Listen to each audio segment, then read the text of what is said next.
আমরা Japanese piece pagoda দেখে চলে এলাম নিচে এবং গাড়িতে করে বেরিয়ে পড়লাম। এর পরে ডেস্টিনেশন হচ্ছে আমাদের গুপ্তেশ্বর মহাদেব কেভ এবং ডেভিস ফল। আপনাদের প্রত্যেককে স্বাগত জানিয়ে শুরু করছি আমার নতুন আর এক পর্ব।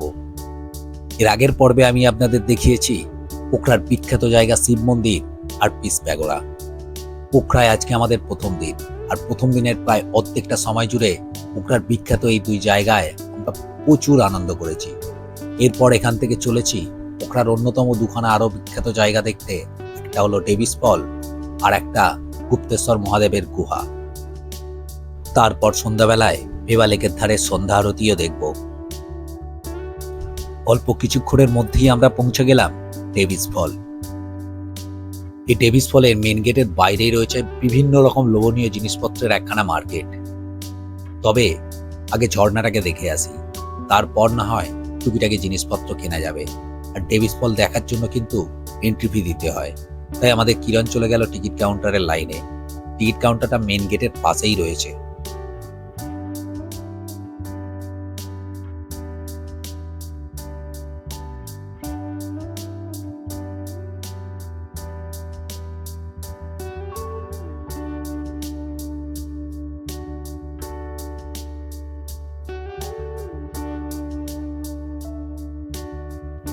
টিকিট চেক করার পর আমরা এগোতে থাকলাম ঝর্ণার দিকটায়।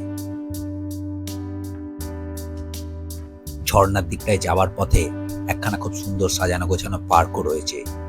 ঝর্ণা থেকে ফেরার সময় এই দিকটাও ঘুরে দেখব। মেন গেটের কাছে থাকা মার্কেটের কোলাহলে ঝর্ণার শব্দ পাচ্ছিলাম না, তবে কয়েক পা মেন গেট থেকে এগুতেই কানে ভেসে এলো ঝর্ণার জলের আওয়াজ। মেন গেট থেকে আনুমানিক 1.5 থেকে 200 মিটার দূরেই অবস্থিত এই ঝর্ণাটা। খুব বেশি ভিড় না থাকলেও বেশ কিছু পর্যটক এখানে ভিড় করে দাঁড়িয়ে আছে ঝর্ণা দেখার জন্য। আর এই বিকালের পড়ন্ত রোদকে আরো বেশি মিঠে করে তুলল ঝর্ণার জলের শব্দ। নিচের দিকটাতেও দেখলাম অনেক পর্যটক রয়েছেন, অবশ্যই ওখানটাতেও একবার যাব। আর বাঁদিকের এই রাস্তাটা চলে গেছে পার্কের ভেতরের দিকটায়। আর দূরে কি যেন একটা ঘরের মতোও রয়েছে, ওইখানটাতেও অবশ্যই একবার ঘুরে আসবো। তবে তার আগে একবার ঝর্ণাটাকে দর্শন করে নিই। সামনের দিকের এই রাস্তাটা চলে গেছে একেবারে ঝর্ণার ধার পর্যন্ত। আর ঠিক ওইখানটা থেকে দেখতে পাওয়া যায় গুপ্তেশ্বর মহাদেব কেভের ফাটলটাকে। আমি তো অবশ্যই ওখানে গিয়ে দেখব, আর আমার সাথে আমার ক্যামেরার লেন্সে আপনারাও দেখবেন। রাস্তা ওই ঝর্ণার চারিদিকে পর্যটকদের সুরক্ষার জন্য লাগানো রয়েছে লোহার গ্রিল। তাই নির্ভাবনায় সঙ্গে বাচ্চা থাকলে তাদেরকে ছেড়ে দেওয়া চলে এই খোলা ময়দানটায়। তারই সুযোগ নিয়ে নীল খানিকটা দৌড়দৌড়ি করে নিল নিজের মতো করে আপন খেয়ালে। অবশ্য আমরা ধীরে সুস্থেই ওখানটায় পৌঁছালাম।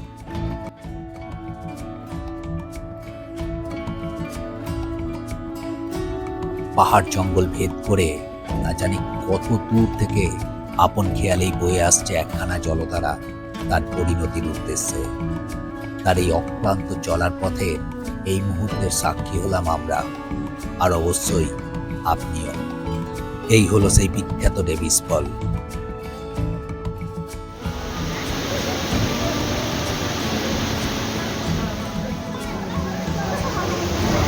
না, আমার মনে হচ্ছে এটাই হচ্ছে ওই গুপ্তেশ্বর যে কেবের ওখান থেকে যেটা দেখতে পাওয়া যায় না। হ্যাঁ হ্যাঁ হ্যাঁ, এইটা দেখা যায় না, ওই যে ওই ঝর্ণাটা দেখা যায়। এইখান থেকেই ওই ঝর্ণাটাকে দেখতে পাওয়া যায়।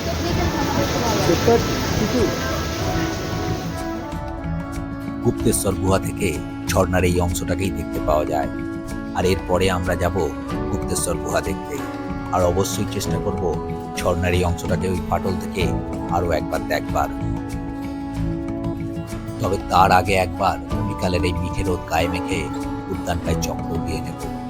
আর ওই যে ঘরটাকে দেখাচ্ছিলাম, ওটা আসলে অন্য কিছু না, একখানা বসার জায়গা। ওখান থেকে খুব ভালো ঝর্ণার দৃশ্য দেখতে পাওয়া যায়।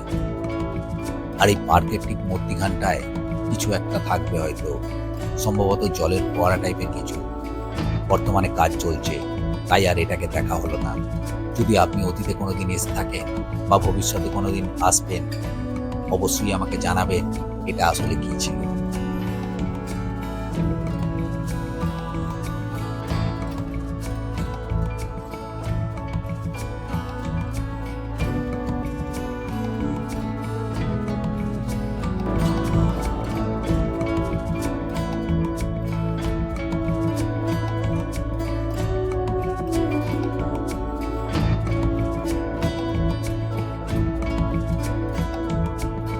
এখানে দেখলাম আমাদের নীল পার্কের ভিতরে থাকা একটা বুদ্ধ মূর্তির চারিদিকে দৌড়চ্ছে। প্রথমে বুঝতে পারিনি, পরে বুঝতে পারলাম আসলে সে ভগবান বুদ্ধকে প্রদক্ষিণ করে প্রণাম জানাচ্ছে। উদ্যানটা খুব একটা বড় নয়, তাই খুব বেশিক্ষণ লাগলো না এটাকে ঘুরে দেখতে। অবশ্য চাইলে আরো কিছুটা সময় এখানে কাটানো যেত, তবে জীবনে প্রথমবার গুহা দেখার উত্তেজনাকে চেপে রাখতে পারলাম না কেউই। তাই ধীরে ধীরে পা বাড়ালাম গুপ্তেশ্বর মহাদেবের গুহার উদ্দেশ্যে। আর গুপ্তেশ্বর মহাদেব কেভটা বাইরে বড় রাস্তার ঠিক উল্টো দিকটাতেই রয়েছে।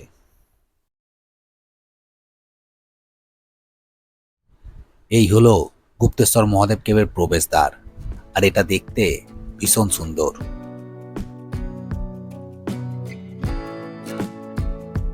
ডেভিস ফলের মতো এখানেও মেন গেট থেকে গুহার মুখ পর্যন্ত যাওয়ার রাস্তার দুধারে রয়েছে অজস্র দোকান। তবে এখানকার দোকানগুলো বেশ গোছানো আর ভীষণ রকম পরিষ্কার পরিচ্ছন্ন। আমাদের তো রীতিমতো ভালোই লাগছে এই রাস্তাটা দিয়ে হাঁটতে।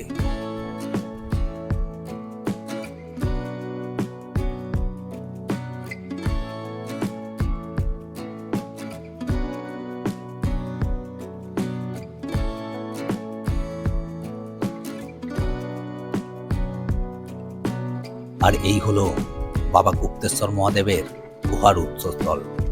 দেখুন কি সুন্দর করে সাজিয়েছে এরা, দেখতে ভীষণ রকম ভালো লাগছে। আশা করি আপনাদেরও ভীষণ ভালো লাগছে আমার এই ভিডিওটা দেখতে, তাই অবশ্যই একটা লাইক দিয়ে সে কথা আমায় জানাবেন। তবে এই গুহার প্রবেশ কিন্তু নিঃশুল্ক নয়, তাই যথারীতি কিরণ চলে গেছে টিকিট কাউন্টারে আমাদের টিকিট সংগ্রহ করতে।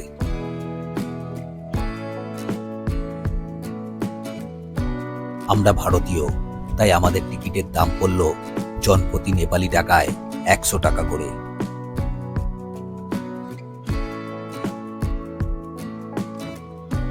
টিকিট হাতে দাঁড়িয়ে পড়লাম প্রবেশের লাইনে, আর কয়েক মিনিটের মধ্যেই ছাড়পত্র পেয়ে গেলাম গুহায় প্রবেশের।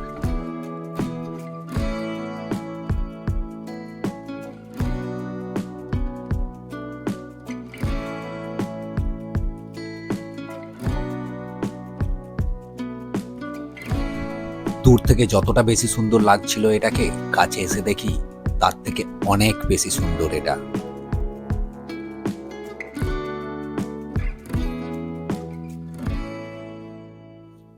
খুবই সুন্দর সুন্দর কলাকৃতি আর বিভিন্ন রকম দেবদেবীর মূর্তি দিয়ে সাজানো গুহার মুখ পর্যন্ত যাবার এই রাস্তাটা, আর এই জায়গাটা একেবারে পরিষ্কার পরিচ্ছন্ন।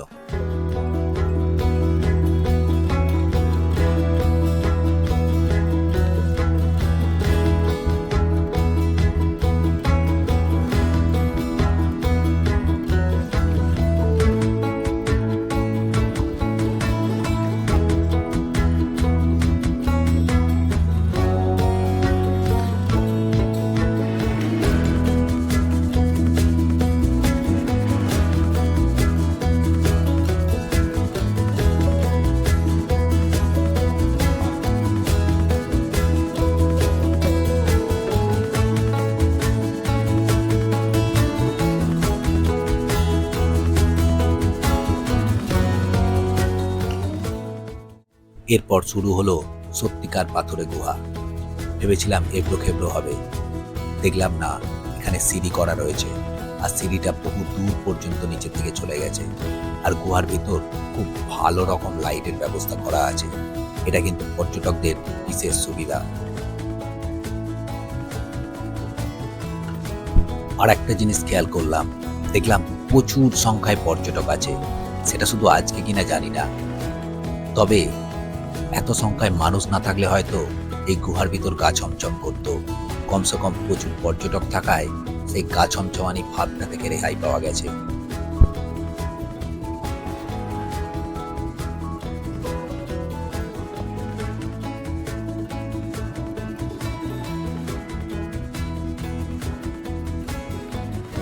এখন আমরা ঠিক যেখান দিয়ে যাচ্ছি এরই ঠিক ওপরটায় রয়েছে বাবা গুপ্তেশ্বর মহাদেবের মন্দিরটা। তবে মন্দিরে ভিডিও নিষিদ্ধ ছিল, তাই মন্দিরের ভিডিও আপনাদের দেখাতে পারলাম না।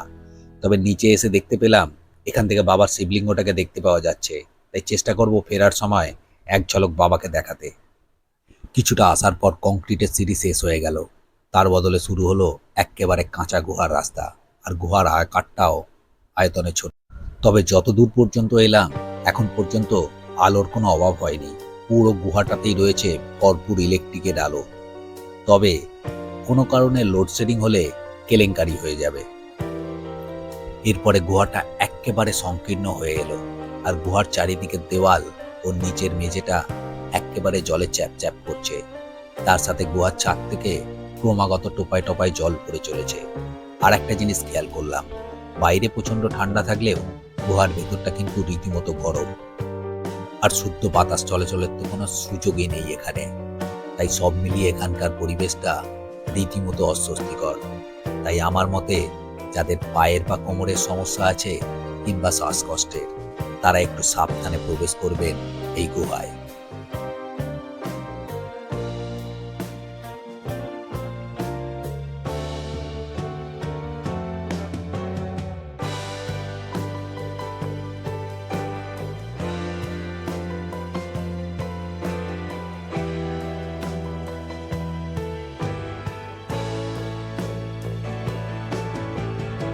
গুহাপথে যেতে যেতে কিছু কিছু মানুষকে দেখলাম গুহার মাটি নিয়ে নিজেদের গায়ে হাতে মাখছেন।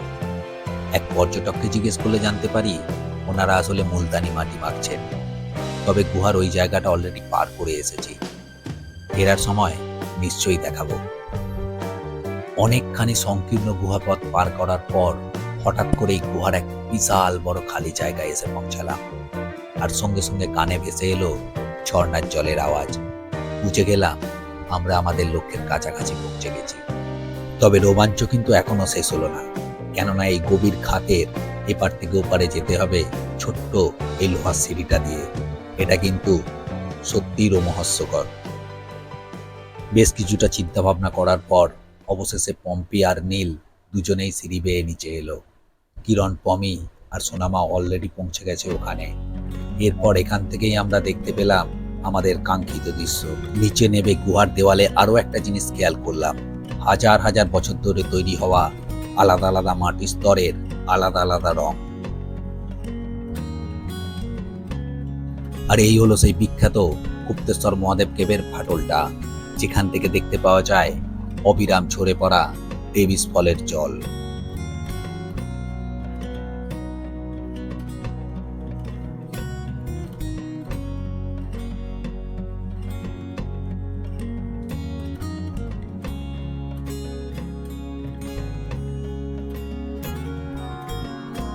এখানে বেশ কিছুক্ষণ সময় কাটিয়ে আবার ওই লোহার সিঁড়ি বেয়ে উপরে ওঠার পালা। আর এখানকার এক স্থানীয় পর্যটকের থেকে জানতে পারলাম বর্ষায় অত্যধিক বৃষ্টি হলে নিচের এই খাতটা জলে ভরে যায়, তখন আর সিঁড়ি বেয়ে নিচে নামা সম্ভব হয় না।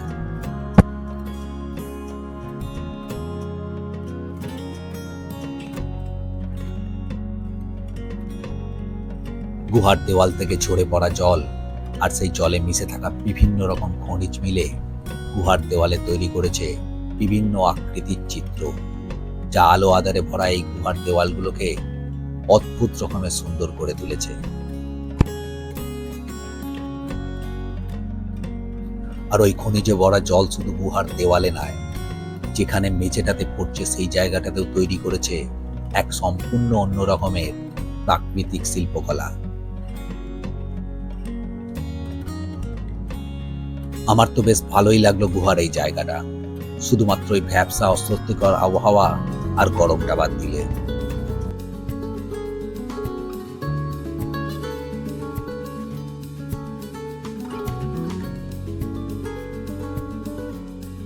আমরা সকলে আবারও ওই গুহার সংকীর্ণ পথে প্রবেশ করলাম, তবে এবারে গুহা থেকে বাইরে বেরোনোর জন্য।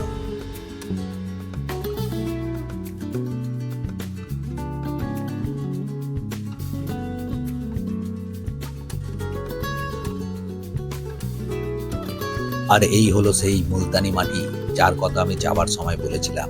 আসলে দুটো পাথরের খাঁজে আটকে থাকা মুলতানি মাটির স্তর রয়েছে এখানে, যেখান থেকে অল্প একটু মাটি নিয়ে এখানকার এক স্থানীয় পর্যটক আমার কপালে লাগিয়ে দিল। আর শুধু এক জায়গায় নয়, গুহার ভিতরে বেশ কিছু জায়গায় এরকমই মুলতানি মাটির স্তর রয়েছে, এটাও তারই মধ্যে একটা। আপনাদেরকে আমি আমার ইউটিউব পরিবারের সদস্য বলি, তাই একা আমি বাবার দর্শন করব তাই কখনো হয়? এই হলো বাবা গুপ্তেশ্বর মহাদেবের শিবলিঙ্গ।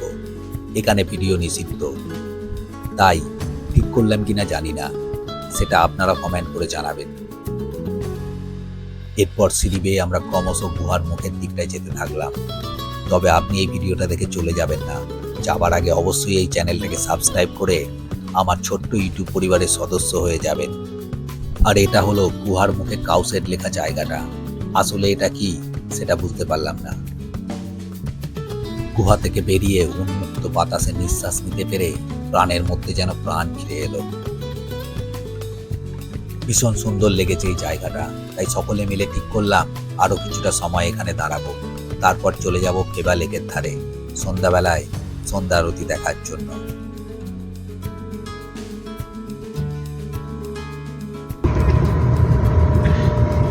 এবারে আমরা ডেভিস ফল আর গুপ্তেশ্বর মহাদেবের মন্দির দেখে চলেছি ফেবা লেকের দিকে। ফেবা লেকের ধারে আমাদের ট্যাক্সি আমাদের ছেড়ে দেবে, তারপর আমরা লেকের ধারে ঘোরাঘুরি করে হোটেলে ফিরছি। এখনও এই বিকালের পড়ন্ত বিকালেও রাস্তার সামনাসামনি সোজা পাহাড় দেখতে পাওয়া যাচ্ছে, বরফ ঢাকা পাহাড়। জানি না ক্যামেরায় আসবে কিনা, কিন্তু দেখতে পাওয়া যাচ্ছে। একদম পরিষ্কার আকাশ, আর সেই আকাশের দিগন্তে থাকা মেঘের মতো বরফে ঢাকা পাহাড়গুলো। আহা, বোধহয় এরকমই এক বিকালের কল্পনা কতদিন ধরে করেছি, আজকে তা সার্থক হলো। আমরা পৌঁছে গেলাম পোখরার বিখ্যাত ফেবা লেকের ধারে, যেখানটায় সন্ধ্যা আরতি হয়। আমরা গিয়ে দেখি আমাদের আগেই অনেক ভক্ত এসে হাজির হয়েছেন, আমরাও মিশে গেলাম তাদের দলেই আজকে সন্ধ্যায় সন্ধ্যা আরতি দেখার জন্য।